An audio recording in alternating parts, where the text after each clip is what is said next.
chapter 14 first half, the best line summarized for the preparation of PPSC lecturer and subject specialist zoology and biology. In this part of the chapter 14 we shall discuss from transport in plants up to comparative circulation in fishes, amphibians and reptiles. Please watch it here online. Let's start. Transport in plants. A rye plant which is 1 meter tall has 14 million branch roots which can extend up to 600 kilometer. Root hairs are tiny extensions of epidermal cells. Please remember, they are actually extension of the cells and they are major site of water absorption and mineral absorption. These root hairs provide 67% surface area out of all the surface area of the roots in the soil. Most deep roots are of Prosopis tree, which are up to 50 meter from, and that tree belongs to family Leguminosae. Transport from cell to cell by plasmodesmata is called symplast pathway. Rate of absorption of minerals by roots is independent of rates of water absorption. Please remember. Movement of ions through apoplast pathway can reach to endodermis only due to Casparian strips. These strips actually prevent the further flow of water through apoplast pathway. Layer of plant vacuole is called tonoplast. Actually the membrane of plant vacuole is called tonoplast, and xylem cells are dead cells in the plants. Active transport is selective and dependent on respiration. So which type of transport depends upon respiration? That is active transport, because it uses ATP and that ATP comes from respiration. Cell wall of epidermis of roots are freely permeable. They do not hinder or inhibit anything to pass through them. So cell walls are totally freely permeable. Movement pathway is from epidermis to cortex to endodermis to pericycle and finally to xylem. Most important pathway is apoplast among the three pathways. Total kinetic energy of water molecule is called water potential, denoted by psi W. Water potential is determined by two factors, solute potential and pressure potential. Please remember. Pure water has zero potential, which is taken as standard, while all solutions has negative or lower potentials of with respect to that water. The formula is side water potential of water is equal to solute potential plus pressure potential. So when we add both solute and pressure potential, we obtain a water potential. That formula is very important to practice, because MCQs are asked that if the solute potential is this, water potential is this, and what will be the pressure potential, like that. The point at which plasmolysis is just to happen is incipient plasmolysis. That is the stage of incipient plasmolysis, when it is about to happen. Ascent of sap. Dickson proposed cohesion tension theory. Dickson is a scientist. Cohesion is attraction of water molecules together forming chain-like column in the plants. Tension is actually between water molecules by hydrogen bonds. That is also called as cohesion. Adhesion is the attraction of water molecules with xylem walls or with the different media between liquid and solid, etc. You may recall, due to cellulose. Sap is mixture of water and minerals. Speed of water rise in xylem is 8 meter per hour. Just imagine, 8 meter per hour in tall trees, but commonly or at average it is 1 meter per hour. Only 1% water is used by activities like photosynthesis, rest is transpired. So 99% of water absorbed from the roots is transpired. Secretions of other cells into xylem reduce water potential in xylem definitely. Root pressure is around 100 to 200 kilopascal, but may reach up to 800 kilopascal in some extraordinary conditions. Guttation or exudation is loss of liquid water drops by hydatodes. Hydatodes are actually water secreting glands present at the tips. Guttation is seen in grasses and strawberry. These examples are important to remember. Imbibition and bleeding. Sachs, a scientist, in 1874 suggested that water molecules move along xylem due to imbibition. Now, cellulose, pectin and lignin are the components of cell wall that take water and increase in volume itself, but the components do not dissolve in water or do not react with water itself. This is called imbibition. So the absorption of water in the cell wall component is called imbibition actually. Imbibed water from roots move by apoplast. Imbibition is especially important for germinating seeds, which increase 200 times in germinating seeds. Flow of sap when plants are cut, pruned, tapped or wounded is called bleeding. In palms, this bleeding may be up to 10 to 15 liters per day. Cuticular transpiration takes place at night when stomata are closed, and that constitute almost 5 to 7%. Lenticular transpiration through lenticels is around 1 to 2% of total transpiration, and all the rest transpiration occurs through stomata or stomatal transpiration. In isobilateral leaves, those leaves which are same on both sides of lily and maize, both sides have stomata, and in common practice we see that only the lower epidermis have stomata. Now, opening and closing of stomata is another important concept. Guard cells are multi-sensory hydraulic valves. Valves are something which can stop or prevent the flow of liquids or fluids. They can sense changes in light intensity and quality, temperature, humidity and carbon dioxide. So these are the four major factors which can affect the guard cells, as well as the guard cells can sense the changes in these four major factors. Starch sugar hypothesis by H1 Mole proposed that guard cells are only cells which are photosynthesizing in the epidermis. So in the epidermis we can say that only guard cells are photosynthesizing, but the rest cells are not photosynthesizing actually. When they produce sugar inside as a result of photosynthesis, water potential decreases because solute increases inside, and hence water moves in to make cells turgid, that is guard cells, and they open, and vice versa during night, because at night there is no photosynthesis, no formation of sugars, and hence the water potential in the cells is high and the water moves outside. Same happens in second hypothesis, but instead of sugar, potassium ions are used. When potassium ions are higher inside, the water potential inside decreases. That's why water from the surrounding enter the guard cells and they become turgid, and hence the stoma are open. Movement of potassium ions inside and outside depend upon carbon dioxide and light. Blue light acidify the environment. Please remember, acidify the surrounding of guard cells, which enable them to take potassium ion.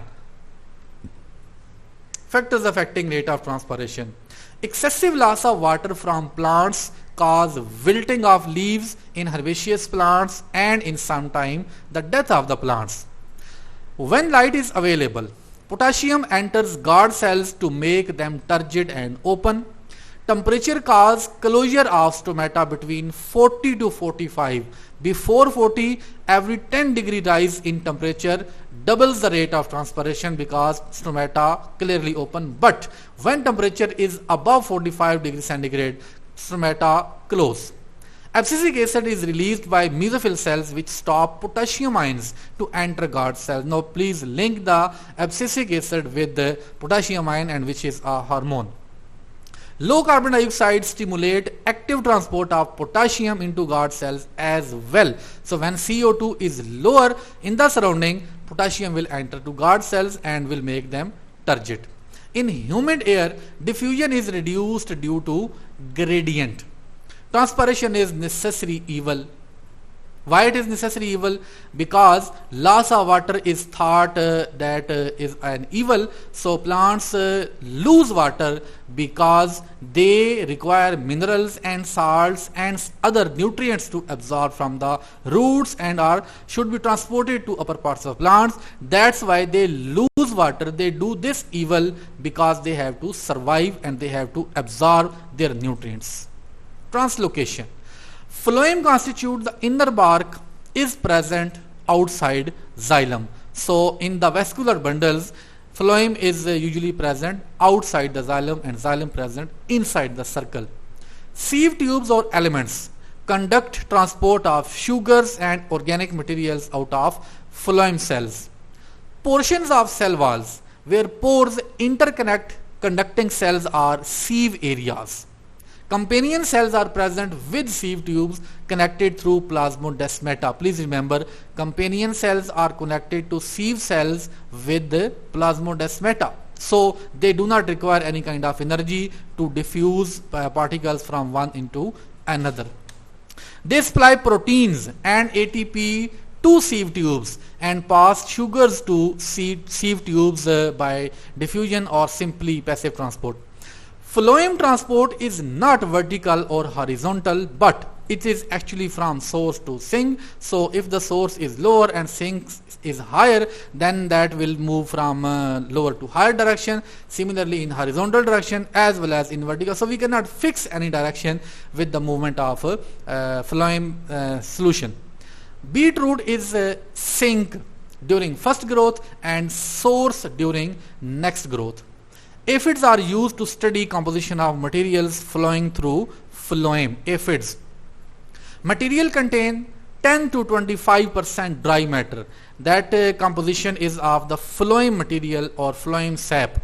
So 10 to 25% dry matter, 90% sucrose is present in phloem sap and 1% nitrogenous compounds are present. Pressure flow theory. Diffusion of sugars occur at 1 meter per 8 hours, but actual speed is 1 meter per hour. In 1 hour it may translocate 1 meter. So the hypothesis of diffusion can be rejected easily on the basis of this observation. Pressure flow hypothesis was first proposed by Ernest Munch in 1930.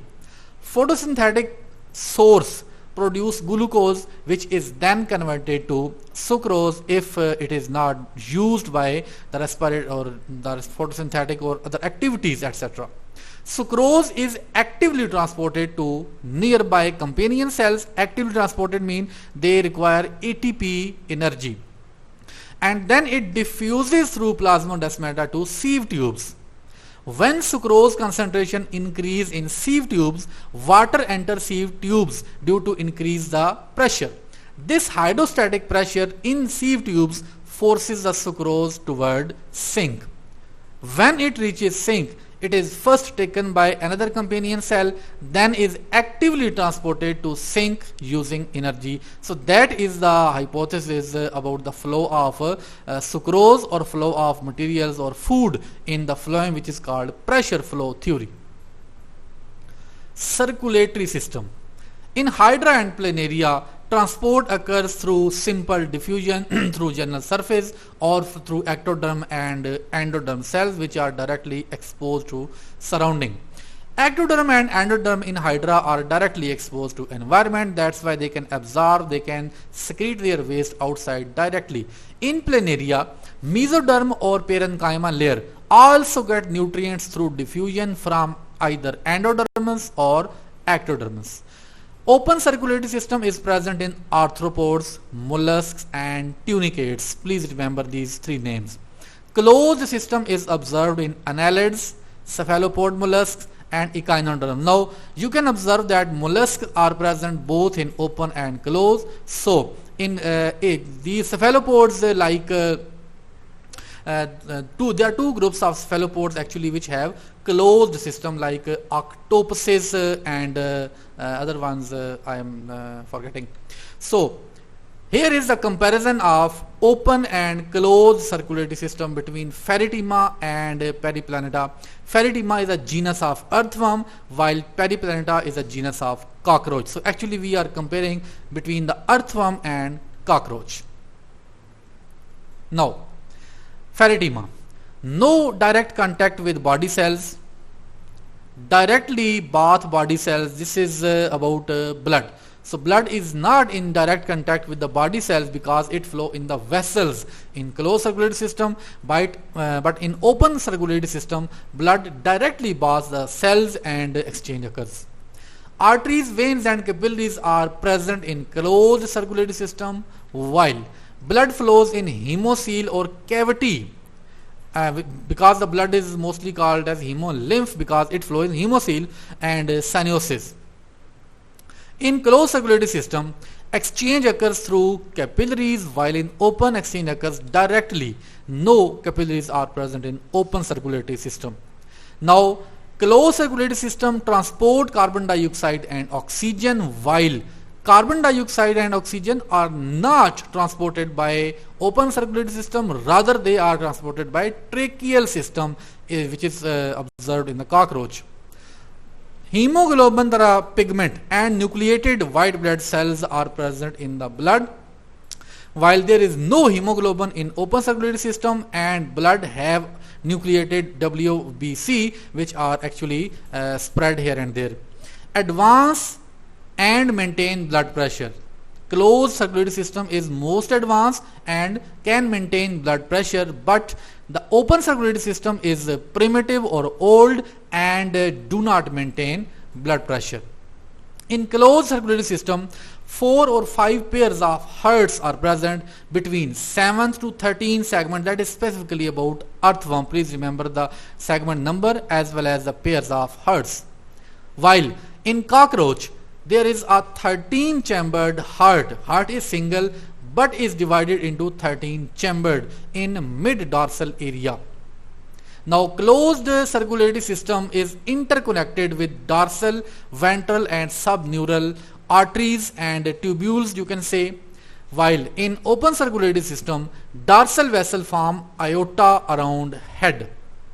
Now, the functions of 3 vessels like dorsal, ventral and subneural in closed circulatory system are that dorsal vein is actually performing both functions, collecting as well as distributing, while ventral is only distributing and subneural is collecting. So, subneural is only collecting vessel, ventral is only distributing vessel, but dorsal perform both functions, collecting as well as distributing.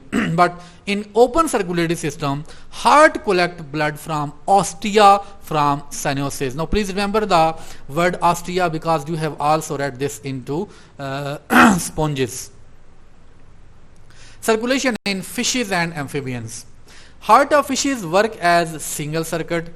Deoxygenated blood enters sinus venosus to atria to ventricle to conus arteriosus to ventral aorta to gills to dorsal aorta to body and back to sinus venosus. That is the complete circulation of fishes. Heart of fishes never receive oxygenated blood. Dorsal aorta supply blood to heart itself by coronary arteries. Now, in amphibians, the heart is 3 chambered. 2 auricles and 1 ventricle. Sinus venosus and truncus arteriosus is also present in amphibians. Sinus venosus receive deoxygenated blood from 2 precaves. Precaves mean we are talking about superior vena cava, and 1 postcaval mean inferior vena cava. This goes to right auricle. Oxygenated blood from lungs is poured into left auricle. So both auricles are filled. Then both auricles contract simultaneously at a time to push both bloods into ventricles where complete mixing occurs. So the blood is completely mixed in amphibians. Ventricle push that mixed blood into truncus arteriosus and then to body. Circulation in reptiles. The heart of reptiles is practically 4 chambered. 2 auricles and 2 incompletely partitioned ventricles in all except crocodiles, because crocodiles have completely separated 4 chambered heart. Left ventricle direct its blood to cavum venosum, please remember the name. Left and right systemic arches carry oxygenated blood which arise from cavum venosum, please. Pulmonary trunk starts from cavum pulmonale to which right atrium direct blood. 2 systemic arches which originate from ventricles separately, but they are interconnected at their base by an opening, that is the mixing. Left systemic arch disappears in birds while right systemic arch disappear in mammals. That is a very distinctive feature for you to remember. Amphibians and higher animals have both pulmonary and systemic circulation. To remember that amphibians also have two kinds of circulation, systemic and pulmonary. In the next part, inshallah, we shall discuss all the remaining part of chapter 14. Hope you are enjoying the learning and are staying consistent with the preparation and not disappointed yet. Thank you so much for watching. Stay informed, stay prepared, stay healthy, stay happy. Allah Hafiz.